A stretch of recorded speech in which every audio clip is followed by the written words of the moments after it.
नमस्कार, मेरा नाम गौरव अग्रवाल है और आप देख रहे हैं अड़ी, क्योंकि हमें है देश की पड़ी।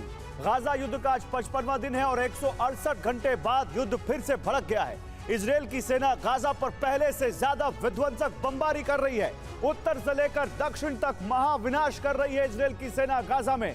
और इसी बीच एक ऐसा प्लान सामने आया है जो गाजा को एक दो नहीं बल्कि 3000 टुकड़ों में बांट देगा, तोड़ देगा गाजा को 3000 टुकड़ों में। यानी गाजा युद्ध के आज ये दो नंबर, 168 घंटे और 3000 टुकड़ों का यूएस प्लान। आज ये दो नंबर बहुत बड़ी खबर है। गाजा युद्ध की सबसे बड़ी खबर इन दो नंबर्स में है और इन दोनों को मैं आपके सामने रखूंगा अभी एक एक करके। सबसे पहले 168 घंटों की बात करते हैं, क्योंकि 168 घंटों के युद्ध विराम के बाद गाजा में भीषण संग्राम दोबारा शुरू हो चुका है। लेकिन पहले ये नंबर्स देखिए आपके सामने, 3000 टुकड़े, 3000 टुकड़े। ये जो गाजा पट्टी आप मेरे ठीक सामने देख रहे हैं, ये 3000 टुकड़ों में बट जाएगी।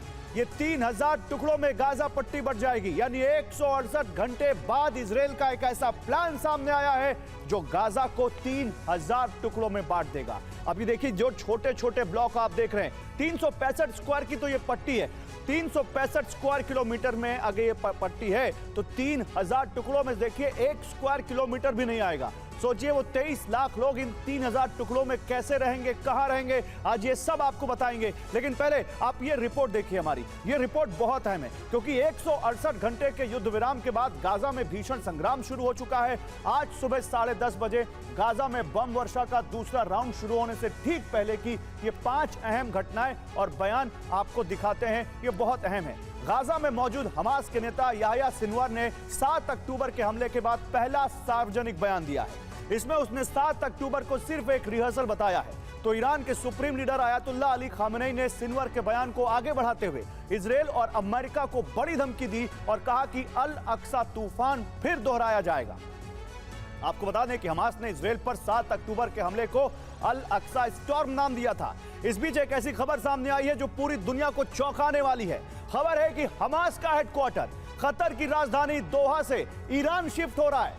ये बहुत बड़ी खबर है, इस बारे में आगे एनालिसिस करेंगे। लेकिन खबर तो यह भी है कि दुनिया की नजर इजरायल और हमास युद्ध पर है और इसकी आड़ में ईरान ने अपने परमाणु कार्यक्रम को तेज कर दिया है। इस पर अब IAEA के महानिदेशक राफेल ग्रॉसी ने दुनिया को ईरान की परमाणु ख्वाहिशों को नजरअंदाज नहीं करने की चेतावनी दी है। वो कुछ संकेतों में बड़ा कह रहे हैं और इस चेतावनी के बीच अमेरिका ने इजरायल को बड़ी नसीहत दी है। इजरायली दौरे पर अमेरिकी विदेश मंत्री एंटनी ब्लिंकन ने 2 टूक कहा है कि इजरायल के पास अब महीनों का वक्त नहीं बल्कि कुछ हफ्तों का समय है। समझिए, आप बिटवीन द लाइंस पढ़ने की कोशिश कीजिए, क्योंकि इजरायल ने जिस तरह से उत्तरी गाजा में जंग लड़ी उसी तरह से दक्षिणी गाजा में नहीं लड़ सकता, यह कहा ब्लिंकन ने। लेकिन इन सब के बारे में बात करें, अपने मेहमानों से इस बारे में हम एनालिसिस करें। आज एक बेहद खास मेहमान जुड़ रहे हैं, उनसे भी बात करें। उससे पहले ये कुछ तस्वीरें, कुछ वीडियोस देखिए। नॉर्थ गाजा से एक तस्वीर आ रही है। नॉर्थ गाजा में बिल्कुल नए हमले की तस्वीर आपको दिखाता हूं मैं। ये देखिए, ये सीज फायर टूटने के बाद की तस्वीरें हैं, यानी बिल्कुल ताजा तस्वीरें हैं। ये नया हमला नॉर्थ गाजा में इजरायल ने किया है। धुआं देखिए, बमबारी देखिए और समझिए कि इजरायल कैसे महाविनाश मचा रहा है गाजा में।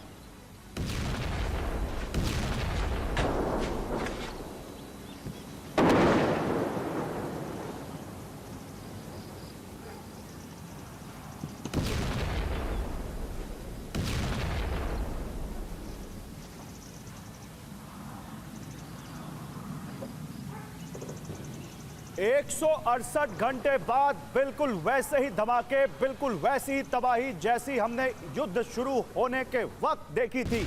नॉर्थ गाजा में बिल्कुल वैसे ही तस्वीरें सामने आई है 168 घंटे के बाद। ये राफा बॉर्डर, यहां पर देखिए वही तस्वीरें जैसे मानो युद्ध अभी शुरू हुआ हो। 7 अक्टूबर के बाद जिस इंटेंसिटी के साथ इजरायल घुसा था गाजा की तरफ, जिस इंटेंसिटी के साथ हमले शुरू किए थे, उसने वही तस्वीरें 168 घंटे के बाद दिख रही हैं। अभी नॉर्थ गाजा आप देख रहे थे, ये साउथ गाजा है। ये राफा बॉर्डर है जहां पर इजरायल ने कुछ इस तरह से अटैक किया है।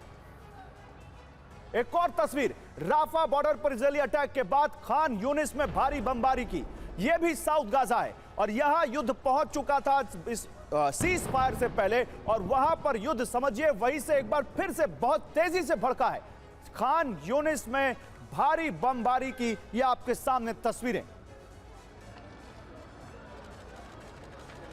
168 घंटे मानो इजराइल ने तैयारी करके रखी हो कि वो टारगेट करके रखे हो इलाके, आखिर कहां बम बरसाने हैं, और वो देखिए चुन चुन कर वो मार रहा है। इजराइल के रिहायशी इलाके में इस बीच हमास का रॉकेट अटैक भी हुआ है। ऐसा नहीं है कि खाली इजराइल ने हमले किए हैं, हमले हमास ने भी किए हैं। हमले हमास की तरफ से होने के बाद ही ये सीज़फायर टूटा, ये आरोप भी इजराइल ने लगाया है। लेकिन धू धू कर जलती ये कार बता रही है कि हमास के रॉकेट अभी भी इजराइल की धरती तक पहुंच रहे हैं। अभी भी इजराइल की धरती पर वो हमास के रॉकेट गिर रहे हैं। इजराइल के रिहायशी इलाके में 168 घंटों के बाद गिरा ये हमास का रॉकेट इस बात का सबूत है कि हमास अभी भी इजराइल पर हमला कर रहा है। और अब यरूशलेम से तस्वीर। यरूशलेम में हमला करने वाले आतंकी के घर की जांच करने पहुंची इजराइल की डिफेंस फोर्सेस। ये तस्वीरें उसकी है, और ये तस्वीर जरा आप ध्यान से देखिए, किस तकनीकी कौशल के जरिए, कितनी हाईटेक तरीके से दीवारों का स्कैन किया जा रहा है, दीवारों में ड्रिल की जा रही है। ये कैसे वहां पर आतंकी के घर की जांच करती है इजराइल की सेना।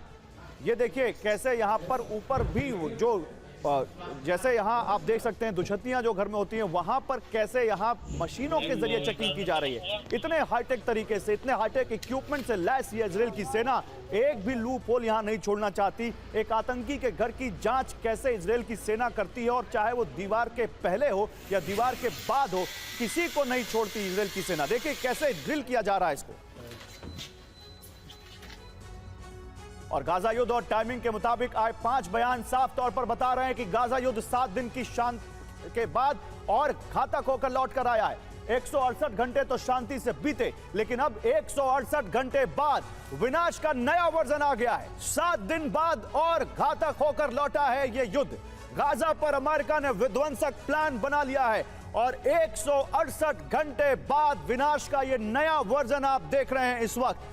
और गाजा पर अमेरिका का विध्वंसक प्लान भी अब आपके सामने हम रखने वाले हैं। गाजा के 3000 टुकड़े करने जा रहा है अमेरिका और इजराइल।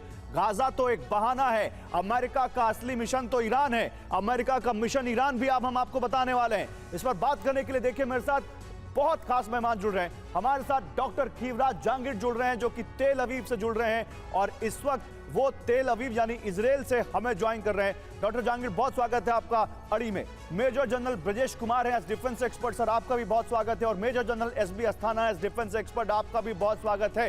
लेकिन शुरुआत डॉक्टर जहांगीर मैं आपसे करूंगा। आप इस वक्त वहां बैठे हैं जहां 168 घंटे बाद फिर से युद्ध शुरू हो चुका है। क्या आप हमें बता सकते हैं कि ये जो 168 घंटे थे, क्या अब ये उसके बाद हुई बमबारी और उसके बाद हुआ हमला ये बताता है कि ये युद्ध और ज्यादा तेजी के से शुरू कर दिया इजराइल ने? शुक्रिया गौरव।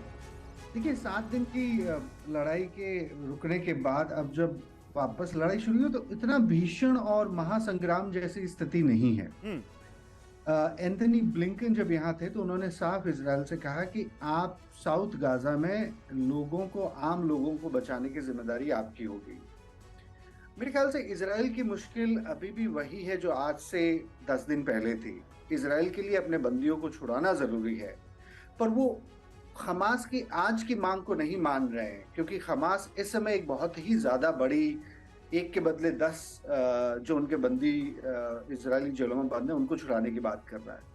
तो मेरे ख्याल से इजराइल इस समय चाहता है कि वो हमास को थोड़ा और नुकसान पहुंचाए, पर वो नुकसान पहुंचाने की स्थिति बड़ी मुश्किल होगी। ये बहुत हारी हुई लड़ाई है इजराइल के लिए, और इस लड़ाई में हमास के पास अभी भी एक तरह से कहिए कि अपर हैंड है, क्योंकि उनके पास इजराइल के बंदी हैं। हालांकि हमास के लिए ये बड़ी मुश्किल की बात है। आपने जिक्र किया था कि कैसे उनको हो सकता है कतर छोड़ना पड़े। हालांकि कतर ने उनको जो शय दी है राजनीतिक, कतर ऐसा कतई नहीं चाहता। डॉक्टर जहांगीर, लेकिन मैं आपके सामने कुछ आंकड़े रखना चाहता हूं। डॉक्टर जहांगीर, सुबह 10:30 बजे ये युद्ध विराम खत्म हुआ प्रोफेसर जहांगीर, और उसके बाद से अभी तक 50 से ज्यादा लोग मारे जा चुके हैं। शुरुआती 3 घंटे में 30 लोग मार दिए गए, और जिस तरह की तस्वीरें आ रही हैं, चाहे वो साउथ गाजा हो चाहे नॉर्थ गाजा हो, भीषण बमबारी, भीषण एयर स्ट्राइक। तो जो शुरू में तस्वीरें आ रही थी, आज जो नुकसान गाजा को हुआ है, इसमें क्या, कैसे देखते हैं आप, क्या अंतर पाते हैं? इसमें अंतर तो कुछ नहीं है। इजराइल की जो लड़ाई है वो लड़ाई एक मिलिट्री के सहारे जितनी चल सकती थी उतनी चल गई है। अब आप बिना लोगों को मारे साउथ गाजा में नहीं जा सकते, और वहीं इजराइल की सबसे बड़ी मुश्किल है। मेरे ख्याल से इजराइल बहुत बहुत मुश्किल बैक स्टेप पे है, और हमास के ऊपर तय होता है कि वो कितनी राजनीतिक दबाव में आके एक मॉडरेट सीज फायर की बात को वापस मानता है। कतर के साथ अभी भी बात हो रही है। इजराइल के राष्ट्रपति इस वक्त दुबई में है, और अरबों नेताओं की, इजराइल के नेताओं के साथ खुली बातचीत हो रही है। वो बिल्कुल चाहते हैं कि हमास का सफाया हो गाजा से। अरब के देश नहीं चाहते कि हमास यहाँ से काम करे और कहीं से काम करे। मतलब डॉक्टर जहांगीर, फिर तो ये बात कह सकते हैं ना कि इजराइल उसी इंटेंसिटी से गाजा में बमबारी कर रहा है, युद्ध उसी इंटेंसिटी से वापस आया है, उसी तेजी के साथ यहां पर हमले हो रहे हैं और उसी तरह से गाजा में नुकसान हो रहा है। और अब तो युद्ध तीन मोर्चों पर, लेबनान, यमन और गाजा के मोर्चे पर अब यहां पर शुरू होता दिख रहा है। इस 168 घंटे के युद्धविराम के बाद मैं अपने और भी मेहमानों के पास जाऊंगा। मेरे साथ यहां पर जनरल अस्थाना है। जनरल अस्थाना, तो क्या ये माने कि अब ये सीज फायर की सारी संभावनाएं खत्म और अब गाजा युद्ध 2.0 और उसी इंटेंसिटी के साथ शुरू? बिल्कुल। अभी इजराइल के सामने जो मुसीबत है वो ये है कि टाइम कम है और उन्हें जो भी हासिल करना था, जैसा कि वो कह रहे हैं कि हमें हमास का सफाया करना है, वो उन्हें जल्दी करना पड़ेगा। और उनकी मुसीबत ये भी है कि होस्टेज अभी भी उनके पास हैं, हमास के पास, उनको छुड़ाना भी है।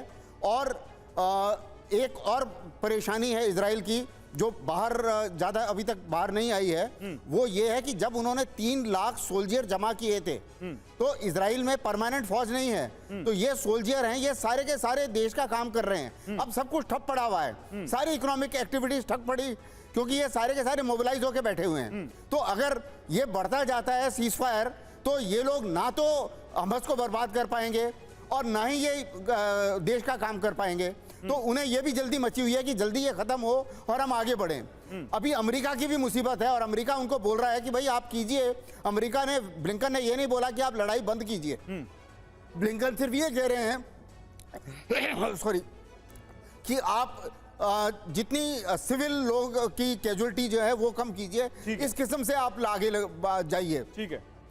तो इस चीज को मद्देनजर रखते हुए, जैसे आपने बताया, अब लगता है कि वो छोटे छोटे टुकड़ों में कोम्बिंग ऑपरेशन करेंगे ताकि उतना ज्यादा कोलेटरल डैमेज ना हो। मतलब आप कह रहे हैं कि छोटे छोटे टुकड़ों में ऑपरेशन और ज्यादा तेज होगा। जनरल ब्रजेश कुमार, मैं आपके पास आ रहा हूं, लेकिन मैं कुछ यहाँ पर ग्राफिक्स दिखाना चाहता हूं, उसके बाद मैं आपके पास आ रहा हूं, क्योंकि ये बहुत अहम, यहाँ पर हम एक रिपोर्ट लेकर आ रहे हैं, ग्राफिकल रिपोर्ट। ये तो आप देख ही रहे हैं 3000 टुकड़ों की, लेकिन ये आप देखिए, गाजा युद्ध के 48 दिन बाद जब बीते तो दुनिया के दबाव में हमास और इजराइल के बीच एक समझौता हुआ।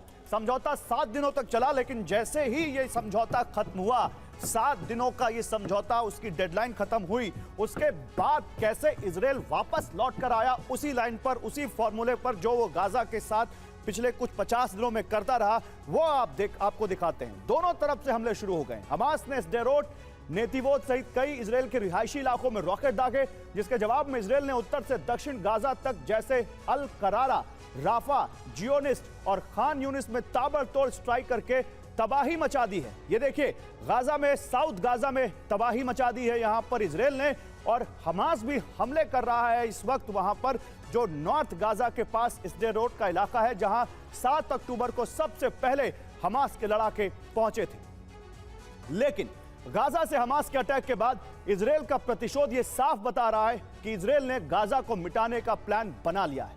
नंबर 1 प्लान तब समझ में आया जब नेतन्याहू ने गाजा पट्टी के बेहद करीब अपने लोगों के लिए एक कॉलोनी की नींव डाल दी। जी हां, नेतन्याहू जब नॉर्थ गाजा गए थे तो वहां उन्होंने एक नई कॉलोनी की नींव डाली। जबकि दूसरा प्लान यह है कि गाजा के शेख रादवान इलाके को इजरायली फौज ने घेर लिया है और अब नो मेंस लैंड बनाने की कोशिश हो रही है। फिलहाल ऑपरेशन का दायरा 2 से 3 किलोमीटर का है, लेकिन ये इस इलाके में धीरे धीरे बढ़ेंगे। वही इजराइल ने गाजा के 3000 टुकड़े का प्लान बना लिया है और ये तीसरा प्लान है, 3000 टुकड़ों का प्लान। इजराइल का जो 3000 टुकड़ों का प्लान है, उसमें इजराइल गाजा के 3000 टुकड़े करेगा, 3000 हिस्से, उसके अलग अलग नंबर अलॉट किए जाएंगे। हर ब्लॉक का अलग नंबर है, हर नागरिक को अलग अलग नंबर भी मिलेगा। हमला करने से पहले नागरिकों को नंबर बता दिया जाएगा ताकि हमले वाले हिस्से में इजरायलियों का कोई नुकसान ना हो। आप समझ रहे हैं इजरायल की क्या प्लानिंग है। 3000 टुकड़े और वहां पर कैसे इजरायल के लोगों को बसाने की कोशिश। लेकिन इसी बीच एक और हमारे पास ग्राफिकल रिपोर्ट है, वो भी देख लीजिए, फिर अपने मेहमान के पास जाते हैं। देखिए, इजरायल ने गाजा के अलावा वेस्ट बैंक के कई इलाकों को भी टारगेट किया हुआ है, जिसमें यरूशलेम, जेनिन, रामल्ला जैसे इलाके हैं। और इससे साफ पता चलता है कि इजरायल रुकने वाला नहीं है। एक तरफ हमने गाजा की बात की, अब ये वेस्ट बैंक के जो इलाके हैं यहां भी युद्ध पहुंच रहा है।